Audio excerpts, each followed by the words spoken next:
You know one thing, you should never take a decision in emotion.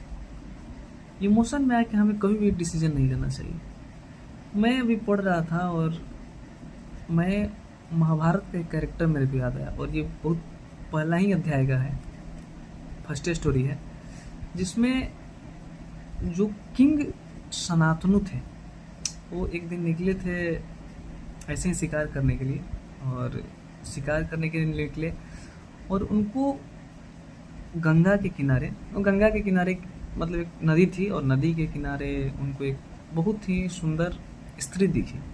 He was infatuated, वो दीवाने हो गए।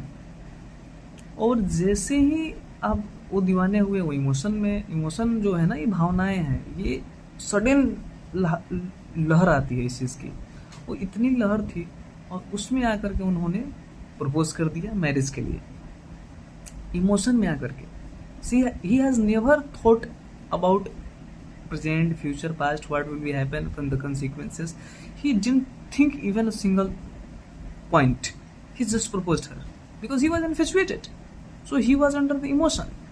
वो प्रपोज कर देते हैं उसको। वो गंगा जो थी वो एक्सेप्ट तो करने के लिए रेडी थी, लेकिन उन्होंने एक अपना वो जो था उनका शर्त ये था कि सनातनु जो थे, he will never interfere in her activities in entire life when she will be with him. वो कभी भी इंटरफेयर नहीं करेंगे किसी भी मैटर में। वो जो करेंगी she will do her own interest, वो खुद के इंटरेस्ट पे करेंगी, और what will she think वो अपने अनुसार करेंगी, उसमें कभी भी सनातनु इंटरफेयर नहीं करेंगे। ये इमोशन में इतने चूर थे कि इन्होंने एक्सेप्ट करने मनाने के लिए उनको इन्होंने बोल दिया कि हाँ ठीक है।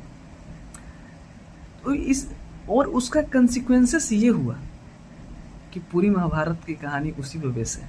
हम आगे के बारे में आगे जो भी हुआ है वो अगला स्टोरी में हम बताएंगे, लेकिन इस चीज़ से हमें यही सीखना है, we should never take a decision in emotion.